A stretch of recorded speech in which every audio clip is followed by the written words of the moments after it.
Nouveau numéro d'Olympique Sorare aujourd'hui en replay. Vous pouvez redécouvrir cette très bonne émission drivée par Romain Canuti. Aujourd'hui, notre journaliste recevait Thibaut Leplat de l'Afterfoot et Tony Laure, un joueur expérimenté évidemment de ce jeu qui est Sorare. Avant de regarder et de visionner, je vous rappelle quand même le code d'affiliation.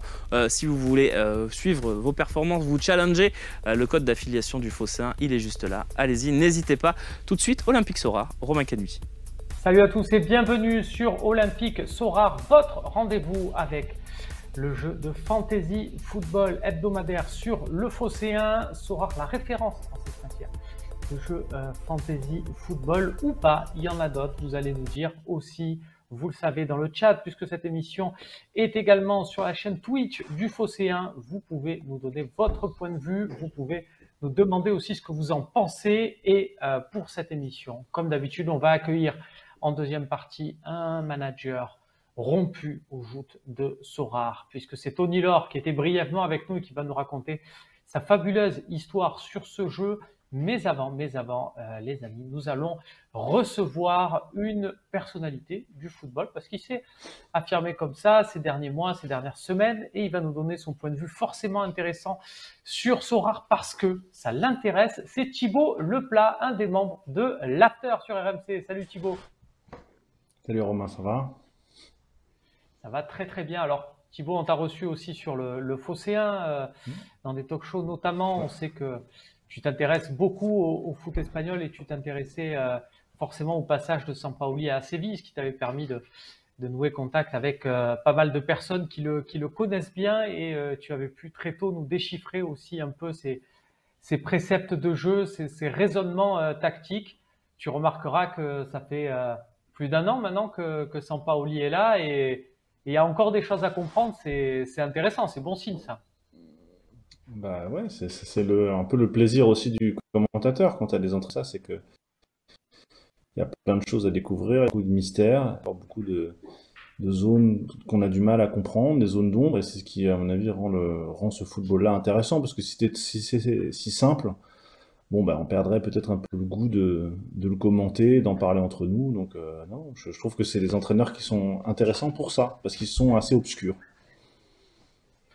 Au-delà du fait de ta connaissance même de Sampaoli, de ses habitudes depuis Séville, Thibaut, on voit bien que là, par exemple, je ne sais pas si tu as suivi le dernier match contre Montpellier, c'était super intéressant parce qu'au final, l'OM jouait dans un presque, j'ai envie de dire, un 4-2-4 parce que Guendouzi était venu avec Gueye au milieu de terrain et les quatre offensifs, par moment, c'était Gerson qui était attaquant. Enfin, il y avait beaucoup de permutations. Et est-ce que ça te fait sourire aussi? Alors nous, forcément, on regarde tous les matchs de l'OM, c'est facile pour nous de pointer du doigt, mais quand on regarde sur certains médias, j'ai l'impression, ou sur certaines compos dans la presse le lendemain, de la manière dont les joueurs sont disposés, je me dis, tiens, les mecs n'ont toujours pas suivi un peu que ça change comme ça de match en match. Est-ce que ça t'amuse toi aussi?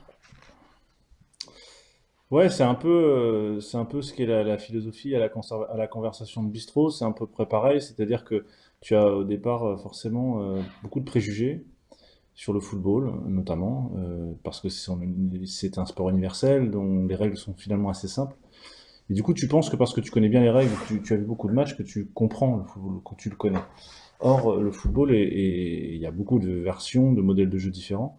Et des mecs comme Sampaoli sont un peu comme des mecs comme Guardiola, sont des types qui déconstruisent en fait le football, les préjugés qu'on peut avoir sur le football et les reconstruisent dans un autre sens. Donc c'est une démarche qui est très difficile à faire parce qu'il faut d'abord accepter que tu comprends pas en fait. Accepter que c'est nouveau, pas essayer de plaquer des explications toutes faites, des modèles de jeu tout faits, essayer de voir déjà ce qu'on voit. Et c'est très difficile en fait de voir ce qu'on voit. Et des mecs comme Sampaoli, Lio, Guardiola sont des types qui prennent un peu le football à l'envers, dans l'autre sens, à contre-courant, ce qui peut les rendre un peu antipathiques. Il y a beaucoup de gens qui supportent pas ça.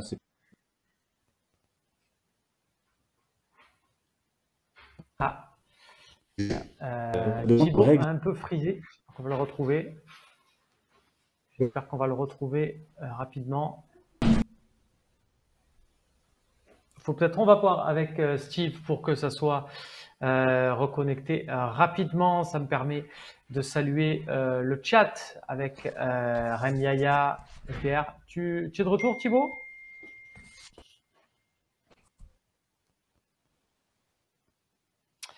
Non, toujours pas de Thibaut. Je salue aussi Vitali qui est avec nous. Autrement. Thibaut, tu m'entends? Ah, des petits soucis de connexion. Fred Barr aussi qui est là. Sim Sorar qui nous dit les Argentins ont un niveau de culture tactique incroyable. Ils réfléchissent sur tout le temps. Ouais, c'est la preuve d'un pays avec une certaine culture footballistique. On va essayer de retrouver.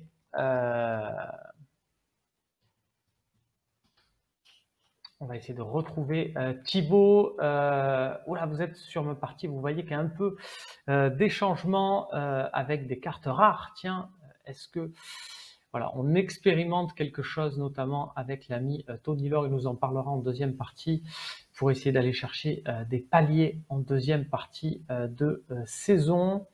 Tiens, on va regarder mon équipe pour ce soir. Vous allez me dire ce que vous en pensez. Thibaut, t'es de retour? Ouais, c'est bon, j'ai changé. Je me suis mis sur mes datas. Très Je bien. pense que ça ira mieux, pardon. C'est pas grave, ça arrive. On disait donc qu'avec Sampaoli, c'est vrai, il faut reconnaître, il y a une culture, une approche totalement différente et que Ouais, c'est un peu compliqué pour ceux qui veulent enfermer ça dans un stéréotype particulier. Bah ouais, parce que ça pointe un peu les préjugés que tu peux avoir toi-même sur le foot, tu vois, ça te condamne un peu à remettre en question tes propres croyances, et c'est pas évident, en fait, c'est pas évident, et c'est pas très agréable. Donc je peux comprendre que ce soit un peu difficile à comprendre ou difficile à accepter pour beaucoup de monde, en fait. On peut pas demander à tout le monde de remettre en question leurs croyances. Donc voilà, ça fait pas de lui un prophète du football, mais simplement c'est ce qui explique, c'est ce qui permet d'expliquer pourquoi le football de Guardiola ou le football de Sampaoli parfois autant d'antipathie. Parce que c'est assez agaçant en fait d'avoir quelqu'un qui te remet en question. Et Sim Sorar qui nous dit Sampaoli nous fait beaucoup réfléchir quand on gagne à Lens sans latéral et sans avant-centre. J'ai mal au cerveau. C'est vrai qu'il a tenté quand même pas mal de choses, notamment, voilà, moi, il me restera en mémoire ce match à Nice, là où on voit Gerson, on joue quasiment sans latéral gauche, et c'était un coup. Voilà, le match en tout point était quasiment parfait. Il est sur cette victoire d'affilée, donc forcément tout va bien. Est-ce que tu penses que voilà aussi il y a cette match donc quand l'OM fait un match pas si mauvais dans le jeu contre Monaco, mais s'incline. Euh, du coup, c'est un peu compliqué à ce moment-là pour le podium. Est-ce qu'on se dit, est-ce que Sampaoli il s'est aussi bonifié, pour reprendre les termes de Fred dans le chat, mais il s'est bonifié avec des discussions de Longoria, qu'il a, voilà, c'est aussi quelqu'un qui est capable de s'adapter à ce que lui dit son coach. Ouais, après aussi, moi ce que je trouvais un peu bizarre, c'est Son président, pardon. on l'accuse de pas utiliser les joueurs au bon moment, que quand il met Harit, finalement il est bien meilleur que ce qu'on pensait. Gerson, il est bien meilleur. Bon, alors, Gerson en l'occurrence il joue quasiment tout, mais ou comment il s'appelle, Milik, en partant du principe que en fait Sampaoli les cacherait et les empêcherait de performer. Ce qui est un peu débile en fait comme manière de penser, parce que c'est plutôt le contraire. C'est juste qu'il les prépare pour qu'au moment où il en ait besoin, justement, ils explosent. Et qu'un type comme si un type comme Harit explose maintenant, c'est précisément que Sampaoli l'a géré correctement pour pouvoir pour le voir pouvoir performer au moment important. Il faut rappeler qu'un entraîneur, il n'est pas là pour être aimé de ses joueurs. Il est là pour les faire performer. Donc appuyer sur des boutons qui vont être pour les faire performer, c'est la qualité. D'autres, c'est autre chose, c'est plus l'agressivité. Pour d'autres encore, c'est les remettre en question. Donc au final, on est un peu au débit de son sens et plutôt apporté à son crédit. Précisément, il est capable de mobiliser des joueurs à tout moment. Bah, tant mieux, tant mieux. Je vois pas pourquoi on lui reproche.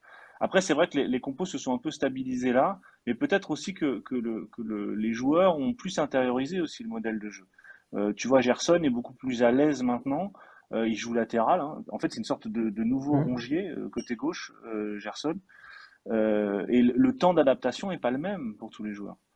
C'est extrêmement compliqué, on se rend pas compte en fait, de loin, et toujours pareil avec ces histoires de préjugés, de foot qu'on a joué quand on a fait du foot à 7 et du coup on comprend le football. Non, c'est très compliqué, les modèles de jeu, il faut qu'il y ait des triangles, il faut qu'il y ait des triangles qui soient construits en permanence sur le terrain, la gestion des demi-espaces, la gestion de la rapidité de transmission, enfin c'est très compliqué à faire, il faut qu'il y ait des circuits préférentiels, il faut que le bloc bouge en même temps, enfin, ça, le football est un sport très difficile. C'est pas parce que les règles sont simples que ce sport est simple. Et quand tu essaies de prôner ce type de modèle de jeu-là, ce que moi j'appelle le football liquide, c'est-à-dire où t'as pas véritablement de poste attribué, mais simplement une logique globale, et ben c'est encore plus difficile. Après, une fois que ça fonctionne, une fois que la structure est entrée dans le cerveau de tous les joueurs qui y participent, à ce moment-là, ça devient irrésistible. Mais c'est très long, c'est très Et long. c'est vrai que C'est c'est là qu'on voit par rapport à ce que tu dis, ben c'est l'incarnation née, ce match, la réception de Montpellier, la réception de Nice, dans deux formations différentes. Voilà, ça s'inscrit parfaitement là-dedans et j'encourage tout le monde à revoir le reportage sur de Canal+, du Canal Football Club avec Nasri qui parle avec Sampaoli. Le moment le plus intéressant, c'est pas quand Ivan Stel Mandanda, c'est quand Sampaoli explique Nice, ils avaient l'habitude de presser sur les côtés, ben, du coup on a mis personne sur les côtés, comme ça ils avaient personne à presser. C'était super intéressant de voir voilà les petits ajustements. J'ai l'impression que Sampaoli, il ne veut, quand il dit qu'il veut son équipe composée que de milieux de terrain, c'est une formule choc, c'est un peu de la provoque, mais c'est pour dire, voilà, si j'ai que des joueurs intelligents et qui savent se servir du ballon, ce qui est un peu sa définition d'un milieu de terrain, parce que si c'est pour lui filer un milieu de terrain, j'allais dire Geoffrey Kondogbia, mais non, quand on voit son match, il est aussi très très intelligent contre City, mais voilà, si c'est pour lui filer un gros bourrin au milieu de terrain, un Endo de la grande époque, là, des bons milieux de terrain de commencer à en faire en France, ça l'intéresse pas. Lui, il veut voilà, à la limite, c'est plutôt un gardien et 10 joueurs intelligents et techniques. Et c'est pour ça qu'on voit bien que les joueurs qui ne rentrent pas vraiment dans ce filtre Sampaoli, comme Kolasinac, ben, ça devient, même si c'est de très bons guerriers, ça rentre pas forcément dans la matrice, le fonctionnement de Sampaoli. Et puis c'est pas du 100%. Pardon, excuse-moi, Romain. Non, c'est pas du 100%. Je Vas-y, veux dire, vas-y. il y a des moments où tu te trompes, il y a des moments où il y a rien qui est programmé d'avance. Tu sais pas comment les êtres humains vont interagir entre eux. Enfin, tu vois, un type comme Amavi, bon, ben voilà, ça a pas fonctionné. Et Rongier s'attendait pas du tout à ce qu'il réponde aussi favorablement. Gerson a mis beaucoup de temps. C'est difficile de prévoir ça. C'est très compliqué. Après, effectivement, ce que tu dis là, jouer avec 10 milieux de terrain, c'est une phrase qu'il a volée à Guardiola. C'est typiquement du Guardiola. C'est ce qu'il avait dit au moment en 2009 ou 2011 quand il gagne la Coupe intercontinentale. Il joue avec 8 milieux de terrain ce jour-là et il dit voilà, mon idéal, on a presque atteint mon idéal de football, c'est 10 milieux de terrain. Pour dire que Sampaoli est une éponge en fait, hein. Il s'est totalement imprégné du football de Guardiola en prenant l'adjoint de Lio avec lui et ils font les mêmes exercices, ils travaillent de la même façon. Et c'est un peu une sorte je te dis, j'en avais parlé déjà, mais c'est l'équipe à laquelle il faut comparer l'OM, c'est City en fait. C'est l'équipe qui lui ressemble le plus. Alors, pas forcément en termes de qualité pure, quoique certains joueurs auraient leur place, mais en termes d'idées de jeu, de modèle de jeu, c'est City. Il faut vraiment voir comment évolue City et pour comprendre la direction que va prendre cette OM. Ben écoute, je te cache pas que moi, si on peut récupérer certains joueurs de City, de fait, tu peux avoir un axe, des mecs qui n'ont plus trop leur place. Bon, pas Benjamin Mendy, hein, on s'est compris, mais voilà, par exemple Zinchenko ou quoi que ce soit, des mecs qui n'ont pas trop de temps de jeu, même Fernandinho, là, tu vois, qui est en fin de contrat, Fernandinho pour remplacer Boubacar Ouais, typiquement, Kamara, ouais, ce serait une bonne pioche. Ouais. Ce serait une bonne pioche. Ouais. je le prends tous les jours. Même si, bon, je me fais guère d'illusions. Mais voilà, c'était juste pour passer un peu le message. Je vois que dans le chat, il y a pas mal de personnes sans coach qui s'est abonné avec Prime. Merci à lui. Vous êtes pas mal à nous laisser des messages. Et aussi, Alrive qui nous laisse un message sur sa team qu'il a faite pour ce week-end, pour Sorare, pour cette midweek. Sur Sorare, on va en parler. Tiens, Thibaut, rentrons dans le vif du sujet Sorare. Il y a Nicolas Julia qui est passé dans l'after. Je sais que tu l'as écouté et tu étais sur le plateau Ouais. le lendemain. Ouais. Voilà, qu'est-ce que tu as pensé de son intervention au PDG de Sorare? Qu'est-ce que tu penses de ce jeu? Et est-ce que tu es satisfait, j'imagine, de voir que ça a quand même un petit impact le passage de Nicolas Julia dans Sorare a eu un petit impact derrière sur le nombre d'inscrits aussi. Ouais, d'un point de vue éditorial, c'est quelque chose qu'il fallait faire de toute façon parce que Sorare devient une référence en matière de fantasy football et d'une manière générale dans l'univers du nouveau football, si je puis dire, ça devient incontournable. Donc c'était une bonne chose que Nicolas Julia vienne dans l'after. C'était la grosse, la- il y avait une grosse attente de la part de l'équipe de l'after de cette émission-là. Tout le monde était très excité d'avoir, parce qu'ils jouent tous en fait à Sora. Et donc c'était un événement déjà d'un point de vue éditorial, un événement important. Ensuite, c'était une forme de reconnaissance un peu, et d'ailleurs il le dit dans l'émission, Nicolas, une forme de consécration du succès de Sora, d'arriver dans une émission comme l'After, qui est l'émission grand public, le football, l'émission de référence. Donc pour eux, c'était aussi une forme de reconnaissance du chemin parcouru. Donc ça, c'était une chose. Après, moi, j'étais pas sur cette émission-là. J'étais la veille et le lendemain. Et en écoutant l'émission, je me suis dit alors c'était très bien parce que c'était intéressant de le présenter cette initiative et ce fantasy football à un public plus large. Mais il me semblait qu'il y avait quelque chose qu'on n'avait pas dit et qui me semblait important à souligner. Pas pour critiquer, mais pour comprendre en fait l'ampleur que représente ce type de fantasy football, c'est que il est en train de se marquer une césure entre ce que j'ai appelé d'un côté le football réel, football dont on traite souvent l'after, donc c'est des compétitions, alors les compétitions pro, mais parfois aussi les compétitions amateurs et ce qui peut se passer sur les terrains, surtout en ce moment. Donc les problématiques liées au terrain, donc à l'incertitude du terrain, la contingence des terrains, et de l'autre côté, le football virtuel, qui à travers son industrie et à travers les évolutions technologiques est en train de prendre une importance considérable. Alors que ce soit tant du analytique comme la data, on avait reçu la semaine un analyste, que du point de vue du football. Et Sora appartient un peu à ce nouveau football, cet univers un peu nouveau pour les gens de l'after, parce que c'est pas exactement la même génération au départ. Mais qui me semble incontournable. Donc j'étais très heureux de pouvoir déjà de l'entendre et de le voir à l'œuvre dans l'émission. Tiens, on nous dit, tiens, il y a Tony Laure qui nous dit, qui sera avec nous, je vous le rappelle tout à l'heure, qui nous dit, tiens, il y a Pelchus déjà qui nous dit bravo Thibaut pour tes articles dans la revue de l'After et qui nous dit, Tony Laure nous dit, est-ce que tu joues à Sorare Thibaut ou c'est juste un sujet qui t'intéresse? C'est un sujet qui m'intéresse. Je joue assez peu en réalité aux jeux de football, hormis un peu à FIFA parce que je bosse aussi pour Electronic Arts. Donc je connais un peu la problématique des jeux vidéo, etc. Et Sorare, j'ai très peu le temps. Je suis obligé un peu, je regarde pour le boulot, mais j'ai regardé un peu comment ça fonctionnait. Donc non, j'y joue assez peu. Mais j'ai jamais, même quand j'étais pas trop Panini, j'ai jamais été collectionneur. J'ai pas la patience en fait. Je crois que ça demande beaucoup de patience et j'admire les gens qui sont capables de faire ça. Moi, j'ai toujours aimé un peu les jeux d'arcade. Je suis très impatient et Sorare, il y a cette idée que tu as un peu dans la collection, quoi, de patience, de repérer les éléments. Alors, il y a des gens, je sais que moi, ma femme, elle collectionne les vinyles, elle fait ça avec le vinyle, c'est un peu le même principe.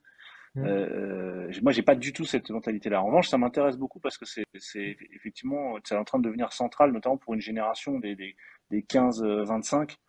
C'est central. Je crois que j'ai lu une stat où tu as 50% des 15-25 ans qui s'intéressent au football, qui sont inscrits soit à des sites de Paris, soit à des sites de fantasy football. Donc c'est central, vraiment central dans la consommation du football actuel. Et moi, ce qui me préoccupe un peu dans l'histoire de Sora, et qui n'a pas vraiment été évoqué dans l'émission, moi que j'ai évoqué le lendemain, c'est l'idée de l'individualisation extrême, en fait, de Sorare. C'est-à-dire que tu es vraiment c'est un mec tout seul chez lui qui va chercher des profils de joueurs sur des bases de données un peu tout seul, qui va aller regarder des matchs du championnat éventuellement biélorusse pour aller découvrir des pépites. Alors je sais pas si la Biélorussie est encore dans les licences, je pense pas, mais du championnat danois, je sais qu'il y a le Danemark. Et j'ai moi le sentiment qu'on est quand même sur un rapport au football qui est en train de changer, où on n'a plus le côté collectif que tu avais dans les associations. Je ne dis pas pour le regretter ou le déplorer, je décris simplement le phénomène. Avec, avant, tu avais les associations d'ultra, les mecs qui se retrouvaient pour faire les banderoles, même dans les tribunes, ou même c'est valable aussi en politique, quoi. Les partis politiques, les syndicats, tout ça est un peu Ça en train arrive- ça d'exploser existe au toujours à fil de. Marseille, ça, hein. Oui, c'est toujours à Marseille. Mais ce que je veux dire, c'est que la tendance, c'est plutôt que les nouveaux consommateurs du football vont plus véritablement dans ces ce qu'on appelle les lieux de sociabilité, quoi. Maintenant, ça se fait Mm. beaucoup en ligne. Alors, Nicolas a très bien rappelé effectivement que tu as une communauté qui se crée autour du jeu. Ça, c'est vrai. Mais comme dans d'autres types, dans le FIFA, c'est pareil. Tu as des communautés qui se créent. Tu peux jouer avec des mecs que tu connais pas, tu peux rencontrer des gens que tu connais pas. Mais les rencontres que tu peux faire se font sur une manière très partielle, avec à un moment donné sur tel joueur, telle équipe. Mais c'est pas une sociabilité qui va te. Le groupe n'est pas premier en fait. Ce qui est premier, c'est d'abord toi ton rapport au jeu. Et je trouve que si nous on passe notre temps dans l'after à essayer un peu de comprendre le football appliquant, les enfants Agnelli, lesquels ont été. Et c'est là, c'est de dire donc le football à la Super League. Et on peut pas critiquer la Super League d'un côté, le nouveau football, et ensuite s'enthousiasmer sans mesure pour Sorare non plus. Moi, c'est ça en fait qui me perturbe. J'ai un petit malaise en fait en me disant, est-ce que quand tu fais l'apologie de Sorare, tu contribues à la désagrégation en quelque sorte du football?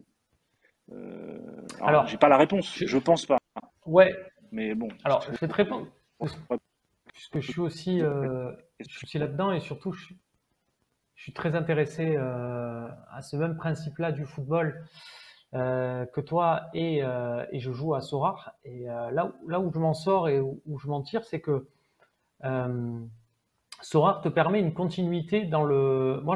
Pour moi, Sorare, c'est du pari sportif amélioré. Dans le sens où quand tu fais un pari sportif, tu paries sur telle équipe va gagner contre telle autre. Tu gagnes, tu perds, mais derrière, c'est fini. Sorare, il y a un engagement dans le sens où tu vas prendre un joueur en te disant il va faire une bonne performance et il va me permettre d'obtenir un bon score. Mais le joueur, ça ne s'arrête pas à sa performance. Tu continues avec ce joueur-là, tu le gardes pour les matchs suivants. Donc déjà, ça, c'est intéressant à ce niveau-là. Et ensuite, la performance de ton joueur dépend quand même beaucoup dans Sorare de la performance collective. Et la morale que j'aime bien quelque part dans Sorare, alors qu'il peut ne pas se vérifier, il y a toujours des exceptions, tu peux toujours trouver des exceptions, mais grosso modo, si tu as le plus mauvais joueur du premier du championnat, ça sera toujours un meilleur joueur et il te rapportera toujours de meilleures notes que si tu as le meilleur joueur de la dernière équipe du championnat. Donc la performance collective est quand même prise en compte dans Sorare et l'idée c'est aussi d'aller chercher. Il y a beaucoup de joueurs d'ailleurs à Sorare qui raisonnent en termes de stack, comme on dit, c'est-à-dire que tu pars d'une base commune d'une équipe. Par exemple, c'est le cas, c'est ce que je fais dans Olympique Sorare, évidemment avec l'Olympique de Marseille, alors avec la certitude et aussi voilà, j'ai pas une équipe qui domine outrageusement son championnat et les compétitions européennes. J'ai pas le Bayern Munich et encore on voit que c'est incertain bien sûr pour le Bayern Munich, mais voilà, forcément, je sais qu'en prenant l'Olympique de Marseille, je vais pas faire ça, mais j'ai déjà montré qu'en U23, par exemple, je m'appuie sur l'ossature de Salzbourg. Voilà, tu as cette possibilité-là de te dire, je parie, voilà, mon ticket, je compose mon ticket et mon ticket, il dépend. Voilà, c'est un peu comme si tu montes une équipe de foot à 5, de SoFi, comme on dit. Bah, tu te bases sur, c'est comme si tu pariais sur 5 matchs. Et en faisant une équipe où tu mets 3 joueurs de Salzbourg, bah, tu paries, voilà, donc 3 sur 5, c'est déjà le résultat de Salzbourg. Tu te dis Salzbourg va gagner. Et après, effectivement, là où tu rentres sur la performance individuelle, ça te permet d'aller plus loin. Un joueur comme Saliba, l'Olympique de Marseille, est super intéressant puisque tu as des stats sur le nombre de passes que fait un défenseur dans le camp adverse. Et avec l'OM de Sampaoli, un défenseur comme Saliba a de super notes. Luan Pérez, qui est revenu à un très bon niveau là contre Montpellier, est un super défenseur dans cette optique-là aussi. Donc après, je trouve que c'est bien parce que tu as la première réflexion qui est la même sur le jeu, le côté collectif du je prends des mecs d'une équipe qui va gagner, Trabzonspor en Turquie, l'Ajax aux Pays-Bas, évidemment. Et puis derrière, il y a cette notion individuelle, mais individuelle dans le sens statistique, dans le sens football, dans le sens qui amène, je pense, les gens à réfléchir football. Et c'est ça que je trouve un peu intéressant, même si je suis pas en train de dire on va devenir on va tout comprendre au football ou si on joue à Sorare, c'est la preuve qu'on comprend le football parce qu'il y a cette part d'incertitude évidemment et que c'est pas non plus le garant du jeu. Il y a une part de réussite, ça reste, comme je disais au départ, un petit pari sportif, quoi.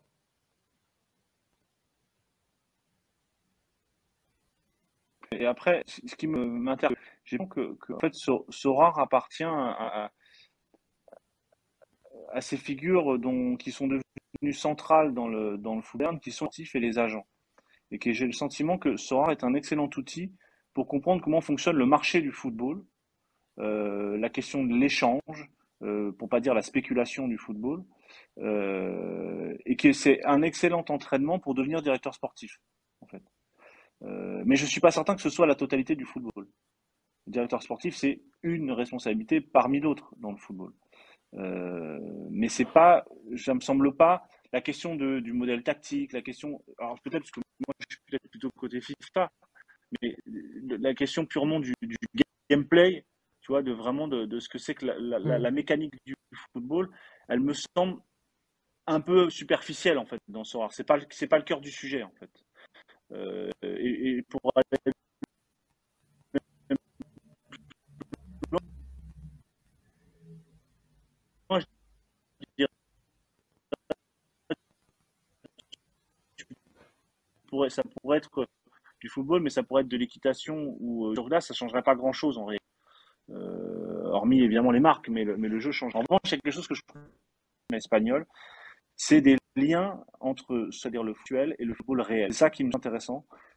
Sinon, avec FIFA, je l'expérimente aussi ça. Pas oublier que ça fonctionne. Sorare est pas, c'est parce qu'il est lié au football et qu'il faut lier que ce qui est premier le football réel et le football virtuel, c'est d'abord le football réel. Ce qu'on voit dans lié à ce qui se passe sur le terrain et que ce premier, c'est et je crois que tant que ces sociétés-là ou ces initiatives-là mettront en avant le football réel, de là d'où part tout l'intérêt, elles commencent à se déconnecter du football réel où ça devient vraiment plus vraiment un sport à part entière et un peu déconnecté de la réalité. Ça me semble son intérêt et presque le terme de football peut même être retiré en fait du packaging, quoi. Ouais, c'est vrai que je suis d'accord avec toi, il faut pas perdre de vue le football et que, voilà, comme on disait, à la manière d'un pari sportif, tu paries sur un joueur et derrière tu vas regarder le match en te disant tiens, c'est cool, on a reçu dans cette émission des mecs qui ont une équipe de foot sur Marseille, le CAS qu'on salue et qui avaient voilà, qui se sont fait leur équipe et qui jouent le samedi matin, qui vont manger ensemble le samedi midi et qui le samedi après-midi, parce qu'ils se sont fait une équipe avec beaucoup de joueurs du Bayern Munich, se regardent les matchs ensemble du Bayern Munich en se disant tiens, on va voir si notre Lewandowski, notre Goretzka, on fait un super match, marque et nous permettent d'avoir un super score. Tiens, il y a Alrive, 19, je disais, qui nous a laissé un petit message, il nous a dit voilà, j'espère vraiment décrocher ma deuxième reward et j'ai fait une team avec un petit budget de 500 €. Il a pris Mandanda, Savic, Pape Gay, Harit et Bakambu. Je me demande ce qu'on en pense. Alors écoute, la compo tombera vers le coup des 19h30, 20h. Je pense pas que Bakambu soit titulaire, sinon Mandanda, Gay et Harit devraient l'être. Donc déjà en termes de points, ça pourrait être pas mal. Savic, on va aller voir, mais je crois que Savic a fait un super match. Enfin, moi de ce que j'ai vu, il a fait un très bon match avec l'Atlético hier. Donc on va voir ce que ça donne en points Sorare. Voilà, ouais, 76. C'est pas mal du tout. L'ami Savic, il a fait un bon match. Donc ouais, effectivement, c'est pas mal d'aller chercher ça. Et je pense que c'est surtout des joueurs qui vont derrière te rester parce que c'est des joueurs. Mandanda, c'est pas dit qu'il ait encore un rôle plus important à jouer sur la fin de saison. Voilà, on voit dans les statistiques du joueur que voilà, les statistiques collective, le fait d'avoir fait un clean sheet, et Savic y a participé comme tous les joueurs de l'Atlético Madrid, encore plus dans cette équipe, hein, quand on connaît les préceptes de l'entraîneur. Puis ensuite, il y a ces statistiques individuelles, voilà, ses tacles, les duels gagnés qui lui ont permis d'obtenir cette note de 76, qui est pas mal du tout. Et oui, effectivement, tu peux aller chercher une petite récompense. Alors après, tu parlais, Alric, de ton investissement sur cette partie. Effectivement, je pense que quand on va se dire, si le mec met 500 € pour prendre le budget de ton équipe, pour gagner une carte d'un joueur qui en vaut peut-être 50, 100, ça en vaut pas la peine. Sauf que, on le répète, c'est pas comme un pari sportif, ça s'arrête pas à cette composition d'équipe. Mandanda, Savic, Gay, Harik et Bakambu, tu vas pouvoir t'en servir encore en fonction tout le reste de leur carrière. Alors, pour Mandanda, on va dire, il reste peut-être peu de matchs. Pour les autres, visiblement, il en reste plus. Thibaut, tu disais, tu joues sans jouer. Tu as déjà un compte, c'est ça, sur Sorare, qui est peu actif, mais tu en as un, c'est ça?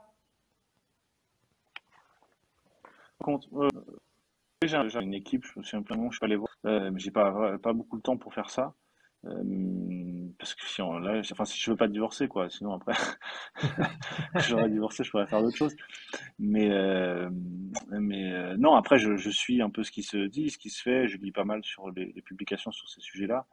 Voilà, je m'intéresse au nouveau football, quoi, donc toutes ces acceptions, quoi. Le big data m'intéresse beaucoup aussi, tout ça est lié à la data. Donc j'essaie de comprendre évoluer notre football et essayer toujours de se demander que dirait le football s'il pouvait parler, quoi. Qu'est-ce qu'il en penserait de tout ça, tu vois?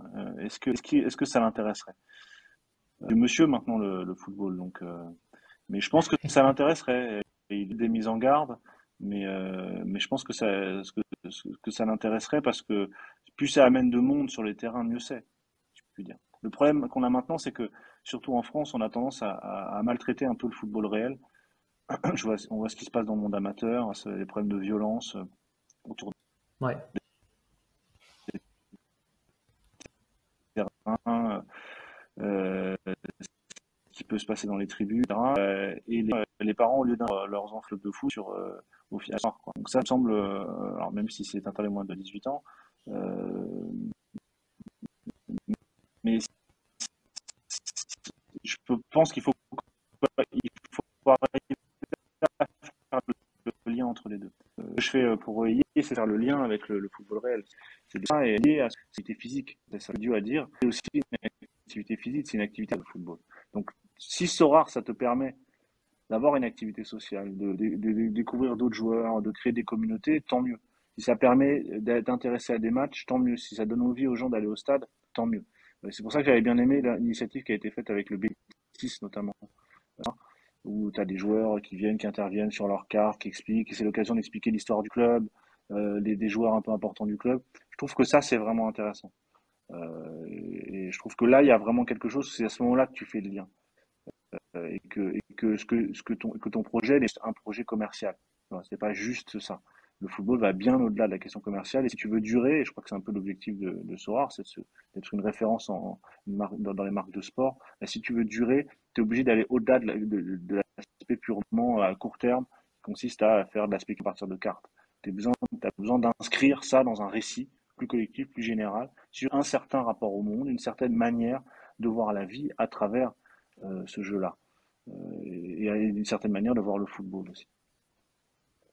On rappelle, par rapport à ce que tu dis, deux choses qu'on dit quasiment tout le temps dans cette émission, c'est déjà de ne jouer que ce que vous pouvez perdre, que ce que vous êtes prêt à perdre. Il faut que ça reste dans un truc fun. Ne jouez pas en vous disant je vais payer la villa à la mama, comme dirait l'autre.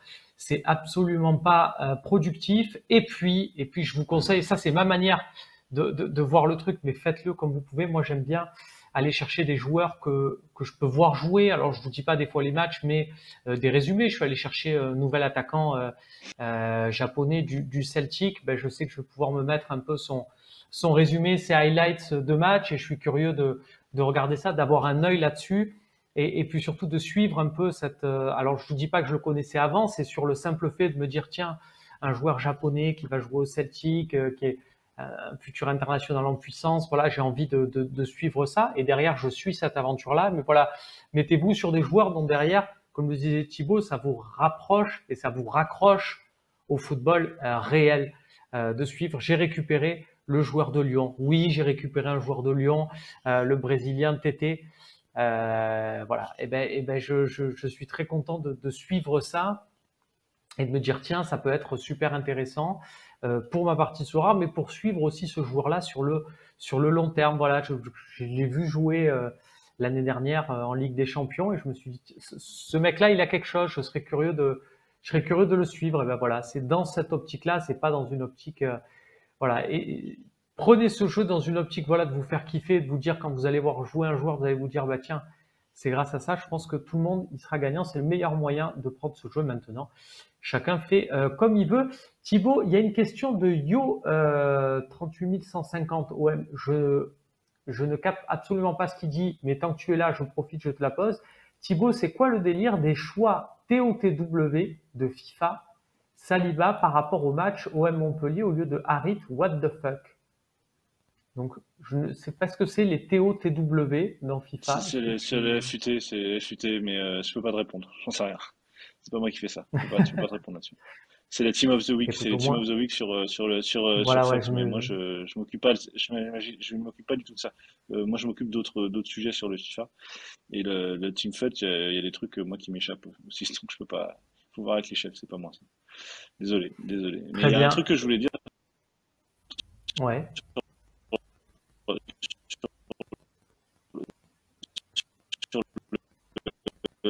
sur le lien sur Sora et sur le scouting notamment, que en fait on présidait une espèce de proue un peu de Sora maintenant. Ce qu'est Sora, lui c'était un fou de football manager. Comment à travers de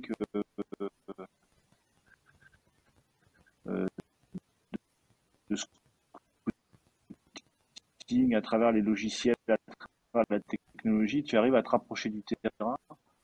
Et je trouve que là, il est représentant de cette session-là du nouveau, que j'en fais une avance analytique du foot des joueurs, avec plaisir son foot génial parce que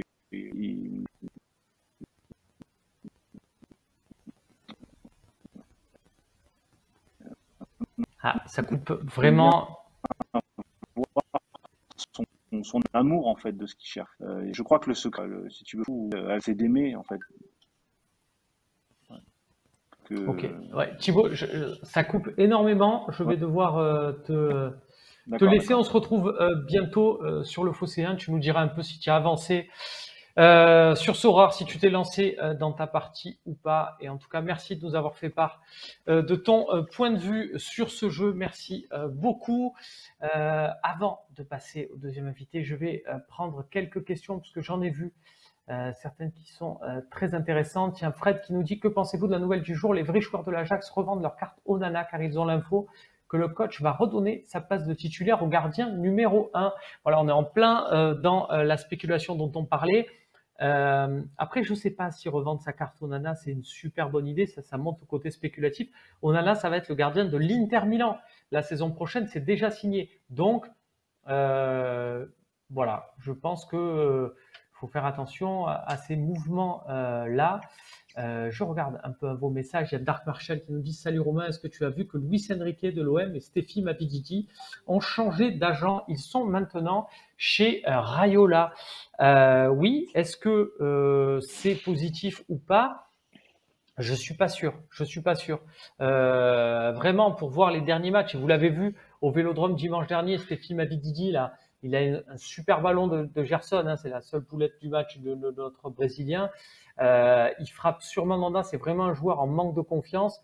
C'est pas le fait qu'il te fait changer d'agent qui va te faire retrouver la confiance. Donc, voilà, de toute façon, Stéphane Mabididi a un super potentiel, ça va devenir un super joueur, mais c'est pas parce ça y est, il y a Raiola que ça va changer quoi que ce soit à un club. Voilà, ça reste un attaquant en devenir. Il n'est pas encore au niveau des top attaquants. Maintenant, ça peut être un bon coup, sachant que on va le vérifier, mais je crois qu'il n'est pas dans le jeu, Stéphane Mabididi, puisque Montpellier n'a pas signé sa licence avec. Voilà, Stéphane Mabididi, regardez, il n'y est pas encore. Il va y être prochainement, puisque Montpellier n'a pas encore signé avec Sora. C'est l'heure, les amis, de recevoir notre deuxième invité du jour. Comment ça va, Tony Laure? Ah, toujours une grosse émotion de participer à l'émission et de te parler, Romain, ça va? Eh bien, écoute, ça va très bien. Très heureux de te recevoir dans cette émission. La dernière fois, on en a parlé très brièvement. Tu es un mec, tu es un joueur de Sorare et tu as pu discuter avec le boss de Sorare, être en lien quand même avec tout ça. C'est quand même une belle histoire, c'est super cool. On te souhaite, imagine, que je sais pas, moi, d'un coup, tu rentrais à l'époque, tu me disais quand je jouais à Secret of Mana sur Super Nintendo, j'allais pouvoir envoyer des messages au créateur du jeu. C'est quand même c'est un truc un peu fou. Comment ça se passe? Comment ça va? Comment vont tes équipes? Parle-nous un peu de ta semaine là, Tony Laure sur Sora. Ma semaine s'est très très bien passée parce que j'ai pu récolter les fruits des investissements que j'avais fait il y a 6 mois. J'avais acheté Mhm. des légendes, tu as dû voir passer ça hein, sur le marché. Les légendes étaient Ouais. en vente depuis quelques temps. Je les ai toutes vendues parce que pour la première fois tu pouvais les jouer et du coup j'ai fait plus d'un Ether de bonus sur la semaine, ce qui m'a permis derrière de réinvestir et du coup ça s'est passé de manière très très productive pour moi cette petite semaine. Plus d'un Ether, c'est pas mal quand même.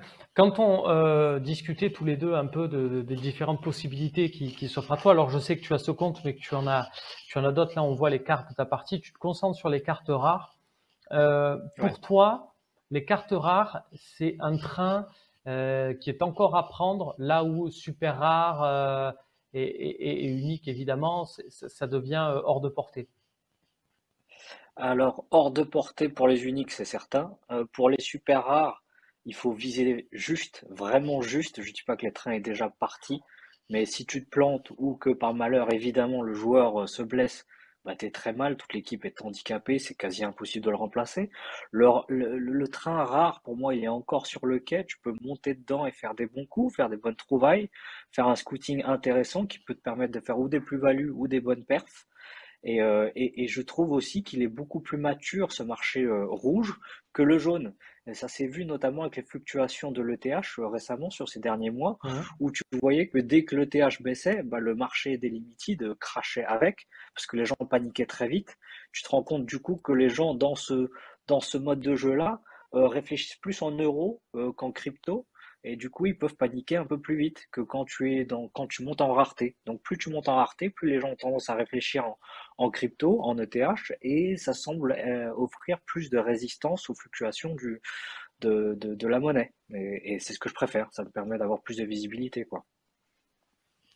Alors, il y a aussi cette possibilité d'aller chercher les paliers sur les cartes rouges. Tout à Alors, fait. c'est valable plus que pour cette saison, hein, on le rappelle, ça fait partie aussi des Ah non, non, non, nouveaux. non, non, non. Non, non, c'est encore valable la saison d'après, c'est juste que tu n'auras plus le droit d'aligner une carte common avec. Ouais, voilà, je m'en mêle les pinceaux, mais oui, voilà, c'est ça. Il y aura pas la possibilité d'avoir une carte blanche avec une carte commune, donc avec les quatre rouges, qui est donnée pour l'instant en possibilité jusqu'à la fin de cette saison, ce qui permet donc d'avoir notamment un gardien et un bon gardien, puisque les prix d'un bon gardien sont très très compliqués à toucher sur les cartes rouges. Il faut, voilà, comme tu le disais, il faut faire un coup. C'est déjà le cas là sur ces cartes-là. Faut aller chercher des petites pépites, quoi. Il faut tenter quelque chose. Et en carte rouge, il faut vraiment des mecs qui jouent tous les matchs, que C'est ce ça, soit en après tu goal ou peux tenter ailleurs, des parce que tu coups, as hein. pas. Mais bon, après Tu peux quand ça même tenter permet. des coups, des gens, des goals que tu sais qui vont retrouver leur place, qui vont rejouer. Tu vois Etienne Green, par exemple, là dans ma galerie, je Mhm. suis à peu près persuadé qu'il rejouera la saison prochaine quand, comment il s'appelle, le gardien actuel repartira à Angers. Bernard Tony. Je sais plus son. Ouais, mais il y Ouais, a une voilà, chance que exactement. Saint-Etienne soit en Ligue 2 aussi. Oui, mais je le vois pas rester de toute manière, même si par terre en Ligue 2, lui devrait partir parce que c'est la seule valeur marchande du club. Saint-Étienne a besoin d'argent, ça me paraît un pari relativement euh, assuré, mais en tout cas, bon, je me permets de temps en temps des petits paris comme ça ou des coups plus sûrs avec des gardiens plus confirmés, c'est certain. Parce qu'on voit là sur tes cartes rouges, il y a des trucs pas mal. Bon, Oyarzabal, c'est parfait, hein. C'est le joueur c'est vraiment le joueur club, un joueur phare de son club, donc qui joue quasiment tout le temps. C'est une belle Ouais, trouvaille. Kakir, c'est le goal du premier du championnat turc. Donc là aussi, c'est pas mal niveau investissement. C'est bien ça, hein, c'est le titulaire de Trabzon. ouais, et aussi le gardien titulaire de l'équipe de Turquie. Du coup, il coche pas mal de cases. Et Oyarzabal, je l'ai acheté grâce notamment au bénéf que j'ai fait sur les légendes. Et ça ressemble au même type de pari que je fais habituellement, c'est-à-dire qu'il s'est fait les croisés. Du coup, je l'ai eu à un tiers de son prix réel. J'attends 6 mois et forcément la plus-value va revenir à ce moment-là. J'aime bien me fixer des horizons de 3 à 6 mois sur des joueurs blessés, sur des joueurs qui vont signer ailleurs. Bah toi, t'as pareil, dans ta galerie, tu avais pris Coutinho avant qu'il signe à Aston Villa. Mm. C'est le genre de paris que j'aime bien faire et je sais qu'ils vont se révéler payants à peu près à coup sûr. Dans le même genre, j'ai pris Isco, qui partira à coup sûr du Real Madrid en fin de contrat. Il s'est déjà quasiment mis d'accord avec un club. Je suis sûr que dès qu'il pose le premier crampon, sa valeur va décoller. Donc, c'est des paris que je trouve moi assez faciles à faire et qui m'assurent un bénéfice très régulier, quoi. Alors, on le dit, tu fais des paris, mais tu as aussi quand même des valeurs sûres. Parce que je vois De Ketelaere là, de Bruges, Très fort. voilà, Mhm. qui est un monstre. Et on l'a vu en Ligue des Champions. Vinicius, évidemment. Sébastien Haller, qui est buteur Ligue des Champions. Gravenberch, qui est pareil. Là, c'est pas des paris. Donc, du coup, c'est vrai que quand il y a ces joueurs-là, c'est facile derrière d'aller chercher des petits paris. C'est ça, c'est ça. Donc, enfin, souvent on se pose la question, est-ce que je fais du trading ou est-ce que je joue la compète avec le So5? J'ai commencé à faire du trading pour engranger des bénéfices, pour ensuite pouvoir être compétitif sur le jeu. Et maintenant, je peux du coup mener les deux tactiques de front, c'est-à-dire que j'arrive toujours à aligner deux, trois équipes compétitives et sur le côté faire des paris trading comme Oyarzabal là ou des gardiens en devenir. Et donc ça, c'est ce qui m'éclate, quoi. Au final, la galerie grandit sans que j'ai trop à remettre dans le jeu et ça permet de bien s'amuser, quoi. Voilà, moi, je te dis, tu vois, par exemple, pour en avoir discuté avec toi la semaine dernière, j'étais partant pour aller sur ce marché des rares, comme tu le dis, plus mature et plus intéressant, parce qu'aussi, voilà, on le rappelle, quand les cartes rares, il y en a une sur 100, donc il y a que 100 joueurs sans Paul Lirola, pour prendre cet exemple-là. Donc du coup, tu es vraiment la logique de l'offre et de la demande rentre bien plus en jeu que sur les cartes limited où il y en a 1000 et il n'y a peut-être pas encore assez de joueurs de sauts rares. Alors ça viendra vu la croissance du jeu, mais effectivement, il y a cette possibilité-là. Pour autant, parce que des Paul Lirola, ce n'est pas en fonction de qui veut les vendre et qui veut les acheter, vu que le jeu en remet en vente pour en mettre 1000 par saison, tu en as au moins un par jour aux enchères. Donc c'est pour ça là où je dis que on entre vraiment dans une logique où si tu veux, par exemple, à tout prix un Paul Lirola, il n'y en a pas sur le marché, il va falloir l'acheter aux différents managers. C'est là où la loi de l'offre et de la demande va vraiment se mettre en place. Tout à fait. Par rapport à ce que tu disais justement, et notamment en termes de revente, eh bien, personnellement, je compte passer sur ce marché des rares, mais pas à n'importe quel prix. Et tous les joueurs que j'ai, je compte les garder comme toi, de 3 à 6 mois, ça viendra petit à petit. Depuis que je t'ai dit ça, je n'ai vendu qu'une seule carte. Et en plus, j'ai vendu un joueur de l'OM. Vous allez me dire, c'est pas top. J'ai vendu Sanji Zunder. Mais je l'ai vendu plus cher que ce que je ne l'ai acheté. Je me suis fait une petite plus-value voilà, de 0,01 en Ether. C'est peu, hein, mais par rapport à, voilà, à toutes les sommes qu'on annonce. Mais voilà, je prends. Il m'a rapporté, voilà, il m'a permis d'atteindre certaines rewards. J'accepte de m'en séparer. Je mets un peu d'argent de côté. Peut-être que mes prochains achats, ce seront uniquement des cartes rouges, mais ça sera en fonction de mes ventes. Il y a des joueurs dont je compte pas me séparer comme ça. J'ai reçu des offres, tiens, pour un joueur comme Capaldo ou comme Gravenberch. Je ne m'en séparerai que le moment face à une bonne offre. Sinon, je préfère les garder, continuer à jouer en limited et vraiment voilà, sortir ce qu'on expliquait aussi dans le numéro spécial méthodologie, sortir par le haut, aller chercher, voilà, envisager une vente d'un joueur. J'ai envisagé la vente d'Under parce que financièrement, il y avait en face une offre qui me permettait de faire une plus-value et c'était pas vendre pour vendre. Et tu vois qu'actuellement, le marché n'est pas propice aux ventes. Il est très baissier parce que les gens anticipent la fin, la fin de saison. Et si tu observes comment les autres marchés ont réagi aux fins de saison, notamment en Asie ou en Amérique, tu Mhm. vois que c'est à peu près 2 mois avant le début de la saison d'après que les prix remontent. Donc, si on redémarre début août, la Ligue 1 par exemple, on peut Mhm. s'attendre à ce que début juin, les prix remontent. Ce qui fait que d'ici à début juin, je m'attends à ce que le marché continue de baisser, voire à stagner. Et pour moi, c'est un moment propice aux achats ou à l'anticipation de la future saison parce que les prix baissent et que tu es en position de force quand tu achètes. Donc, je suis d'accord avec toi quand c'est pas le moment de vendre. À partir de juin, juillet, là, je pense que tu auras des offres plus intéressantes et que tu peux être à nouveau en position de force si tu vends. Donc, juste anticiper ces mouvements de marché, pour moi, c'est clé et c'est ce qui va te permettre de faire une transition très, très bien pensée vers les rares, je pense. Tu le disais aussi, c'est que sur un marché comme les rares, si on prend par exemple ma galerie là, qui est composée de centaines de joueurs, un peu plus de 40 joueurs en jaune, ça me permet vraiment de faire des choix sur quel compo j'aligne, quelle semaine, et puis alors que en rare, ben, fatalement, tu es condamné entre guillemets à fonctionner semaine après semaine avec ta team et à deux trois changements près, mais tu peux pas te permettre d'en caser un peu partout. Question de temps, question de patience, hein. À force de bonnes opérations, tu peux te construire une galerie avec un vrai banc de touche qui te permet des choix et qui peut même te permettre de prêter des cartes aux potes quand c'est nécessaire. Et donc, pour ça, il faut juste avoir le flair, hein, sentir qu'est-ce qui va se passer, anticiper les joueurs qui vont bien performer et puis vendre au bon moment. Je veux dire, les légendes, quand je fais un bénéfice de 1 Ether en une semaine, ça me permet des opérations derrière que j'avais pas forcément prévues, mais qui me permettent d'être de plus en plus compétitif et d'agrandir ma galerie. Donc là, j'ai encore 1,4 sur ma balance et je sais sur qui je vais investir. J'attends encore que ça baisse et d'acheter au plus bas, quoi, avant de pouvoir revendre dans 6 mois quand ce sera au plus haut, juste avant la Coupe du Monde.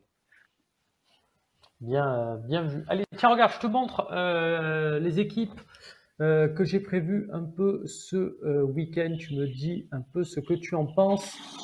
Je me suis focalisé d'abord sur une équipe en spécialiste league, tu sais, en limited. Cette nouvelle compétition où, alors je vais vous redonner les règles, elles sont inscrites. Il faut, donc c'est en limited, donc avec que des cartes limited, 2 joueurs qui ont 40 ou moins sur les 15 derniers matchs, maximum un joueur qui a plus de 60 de moyenne, et puis maximum 2 joueurs de la même équipe, une équipe sans capitaine, donc sans le petit bonus de 25%.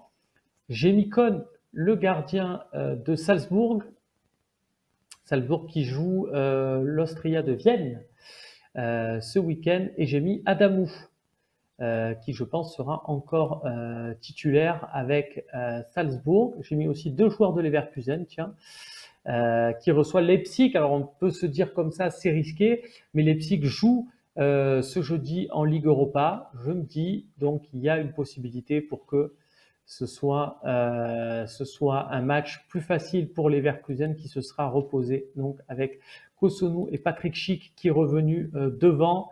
Voilà. Et puis pour compléter ce 11-là, Tété, le joueur de Lyon, parce Qui que joue là Bordeaux. aussi, Lyon va jouer en Coupe d'Europe et je me dis qu'il va avoir, lui, il est frais, il va avoir au moins, s'il n'est pas titulaire, une rentrée décisive, puisqu'on parle d'un match contre Bordeaux.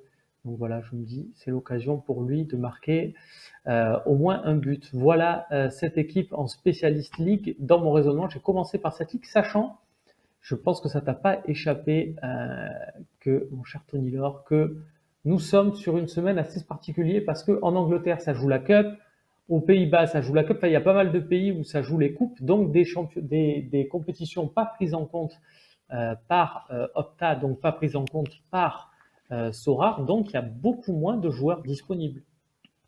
Ouais, ouais. Équipe très solide quand même, hein, que tu as mis en spécialiste, j'aime beaucoup. Juste Chic qui revient de blessure et qui n'a pas encore performé depuis son retour. et qui joue un gros match. Du coup, c'est pas dit qu'il performe. C'est pas le genre de joueur qui sait performer, sauf s'il marque. Tu vois, il fait pas du jeu. Hein. Mm. C'est pas un gars qui va te faire un gros score par sa précision dans les passes et dans son jeu. C'est juste, il marque, il gagne des points. Sinon, c'est mort. Et là, je le vois pas encore marquer ce week-end, vu le gros match et vu que Leipzig est très en forme en ce moment. Sinon, très très grosse équipe. Tu n'as pas tort. Tu n'as pas tort. Bon raisonnement. On va croiser les doigts sur Patrick Schick. En Challenger Europe, derrière, j'ai fait une équipe de valeur sûre. Voilà. Anthony Maurice, le gardien de l'Union Saint-Gilloise, donc le leader du championnat belge. Coates et Chancel Mbemba, qui sont des piliers en défense du Sporting et de Porto. Voilà. T'es Pas sûr de que ça joue en risque. Belgique? Parce qu'il me semble que c'est les playoffs et tout Non, tu ça, as et je crois raison. que ça commence pas ce week-end, hein. Tu as raison, bien vu, bien vu. J'ai toute cette équipe à refaire. Je ne sais pas pourquoi il y avait un match de marqué, finalement, c'est pas le cas. Je ne sais pas pourquoi. Effectivement, je vais peut-être refaire mes plans à ce niveau-là. Faut qu'on Alexandre fasse les équipes Maxime, ensemble, Romain. je vais m'y remettre. Là, je t'avoue, c'est le truc du jeudi. J'imagine que on a tous aussi cette capacité à se refaire un peu un petit check juste avant le vendredi matin. Tiens, il y a pas mal de messages qui nous demandent, tiens, quand ça joue l'OM ce soir? Évidemment, les amis, rendez-vous 20h pour l'avant-match sur le Phocéen avec Idriss Kasmi, avec Romain Hering également. Pour revenir sur cette équipe de Challenger Europe, Smolov aussi devant avec le Dynamo. C'est ce qu'on appelle une valeur sûre. Qu'est-ce que j'ai fait en U23? En Belgique, U23, je suis parti. Ouais. Belgique, on est en mode playoff, hein, donc il reste que, je crois, 6 matchs ou pas beaucoup plus, et c'est que les gros qui se rencontrent entre eux. Du coup, il y aura plus de score fleuve, il y aura plus de matchs faciles, il y aura que des scores serrés, je pense, donc à prendre en compte, quoi. Exactement, et ça peut être profitable. Là, voilà, comme ça fait un gardien.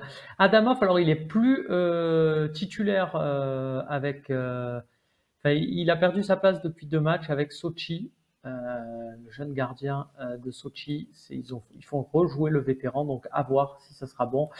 Et j'ai remis derrière du Salzbourg, Christensen, Capaldo, Jonathan David et Hugo Duro sur cette équipe U23. Après, on est vraiment, voilà, hein, on voit le raisonnement, on remplit d'abord une équipe dans une compétition en priorité et puis on s'adapte ensuite sur le reste. Champions Europe, Écoute, moi là on est sur... j'ai une approche un peu différente, hein. Et j'en discutais avec un des experts ok. RMC que j'aime ne pas nommer. C'est que parfois D'accord. j'hésite pas à KD, sacrifier des on équipes. l'appellera KD. C'est ça. Je préfère des fois sacrifier des équipes pour renforcer d'autres. C'est-à-dire, j'essaie pas de remplir toutes les compétitions. Si je sais qu'elle sera pas compétitive, je préfère la tuer pour garder vraiment les meilleurs et être le plus compétitif possible, parfois sur juste 2 équipes. Et souvent, je gagne dans ces cas-là. Parce que si tu te Mais pourquoi disperses, pas mettre, c'est compliqué. pourquoi pas écrire, ouais, voilà, mais une fois que tes joueurs, tu les utilises pas, ceux que tu sais que tu vas pas utiliser, ou autant faire une équipe quand même, histoire de leur faire prendre des points d'entraînement, non? Tout à fait, tout à fait. Si c'est vraiment juste pour ça et que tu sais que tu ne gagneras rien, ok, mais j'essaierai pas d'essayer de diviser mes forces, tu vois, d'essayer de mettre un bon joueur ici, un bon joueur par là pour tenter le malentendu un peu partout. Ça ne fonctionne que très rarement, quoi. Ouais, non, ben c'est pareil. Moi là, j'ai fait d'abord le meilleur que ce que je pouvais faire en Specialist League, voilà, Très au bien. vu de cette semaine. Et après, je regarde un peu en fonction, c'est-à-dire que, notamment pour l'Olympique de Marseille, en fonction, puisque c'est un peu mes stacks, c'est surtout l'Olympique de Marseille. Si je peux faire une bonne équipe de l'OM, je la fais et je la complète ensuite par les meilleurs joueurs possibles. Là, l'OM joue à Paris. On va dire que c'est pas le match où je me dis que tiens, il y a Binou d'ailleurs qui nous dit Lopez titulaire dans ta Champion Europe, c'est pas risqué, Romain. Écoute, Binou, je te cache pas que je vais faire un point. Je validerai mon équipe le vendredi à 11h58. Je vais vraiment attendre le dernier moment pour mettre soit Paul Lopez, soit Steve Mandanda, parce que effectivement, il y a une grosse incertitude à ce niveau-là. Mais du coup, D'ailleurs, ça j'ai pourrait faire Mandanda en Paul. rare, dont je ne me sers pas, et je me dis que bon, vu que je m'en sers pas, je peux le prêter. Si jamais il devient Ça peut se titulaire, tromper. super. Le gars, il va gagner 3 fois en valeur, c'est top, quoi. Mais donc, je serais pas malheureux que C'est le clair. perdra sur le banc. À voir, donc Paul Lopez, donc là j'ai mis un Paul Lopez, Saliba, Payet. J'ai Mandanda aussi en limited. Donc à voir si j'échange et je laisse un Stan Mandanda, je verrai ça au dernier moment. Je complète avec du Niamsi. De mémoire, Strasbourg se déplace à 3 ce week-end, donc Niamsi très solide en défense. Et puis Karl Toko et Cambi contre Bordeaux, je le rappelle. Voilà, je complète avec vraiment de la Ligue 1 pour performer parce que c'est des joueurs voilà, qui performent. On termine avec une équipe All-Star. Voilà, Bounou, Angelino, Trezeguet, Milik donc qui reviendra et Nuno Santos qui devrait jouer avec le Sporting contre Benfica. Là, on est clairement sur bon, voilà, je peux leur dire c'est que des cartes, ils vont pas se vexer, ils ont pas d'ego. C'est clairement le pot pourri. Là de ma galerie, il y a beaucoup moins de joueurs, donc voilà, je tente un truc en All-Star en me disant bon ça passe, mais je mets Bounou, décemment très pas fort, un. hein. Mais Séville reçoit le Real Madrid. Ah oui, c'est vrai. Après, tu me diras, le Real Madrid est peut-être fatigué après sa grosse perte contre Chelsea. Donc, effectivement, Et il y a peut-être un quasiment boulot à champion mettre déjà. ailleurs. Effectivement. Donc, tiens, il y a Ajar qui nous dit, moi, je vois un gros Gerson contre Paris. Ouais, ben, je suis d'accord avec toi. Et pour être, voilà, petite anecdote, Ajar, je discutais avec un autre manager pour faire un trade avec Gerson il y a quelques semaines de ça, quand Gerson était au plus bas. Et j'ai pas insisté et je regrette parce que voilà, à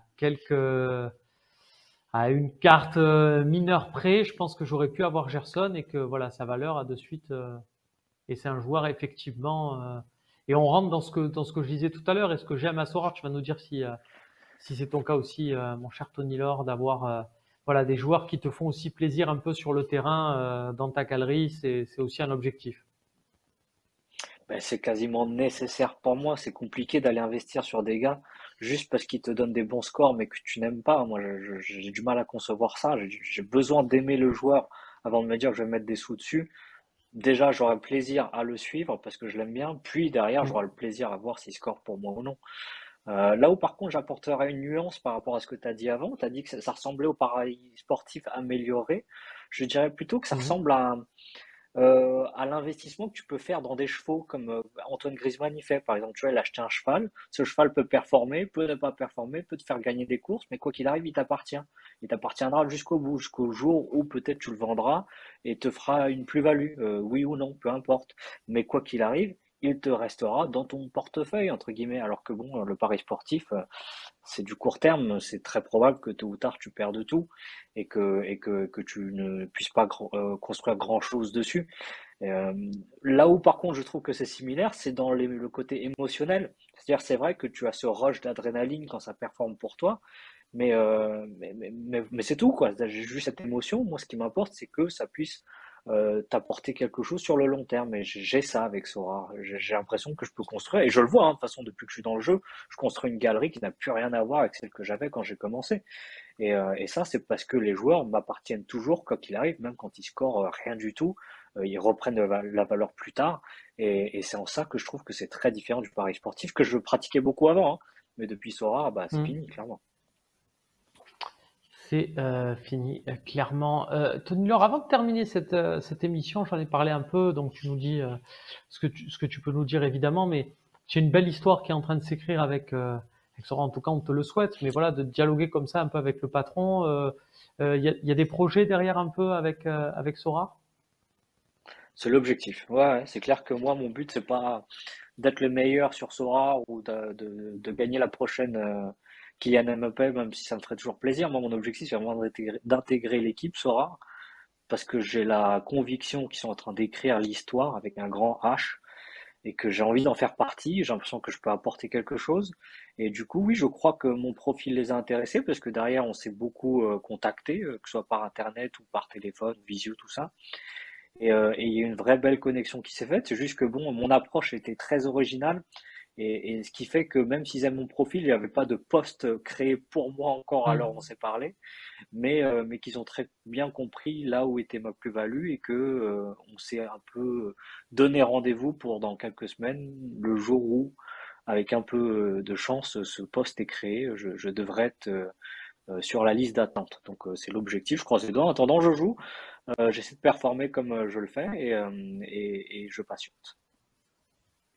C'est super. Voilà, j'adore ce genre d'histoire. Je reviens à cet exemple de la Super Nintendo à laquelle on jouait quand on était petit. Si tu joues à Zelda et puis que d'un coup tu te dis ouais bah écoute, le monde suivant, ça va pouvoir t'être donné de le créer toi-même et de prendre part à l'histoire. C'est quand même un truc de fou. C'est pour ça que voilà, je te risquais un peu à nous en dire un peu plus sur ce domaine, mais voilà pour montrer à quel point aussi ça peut être une formidable aventure humaine. Merci d'avoir participé à cette émission. On se retrouve très rapidement sur le Phocéen dès jeudi prochain pour parler à nouveau de Sorare dans Olympique Sorare. Salut à tous!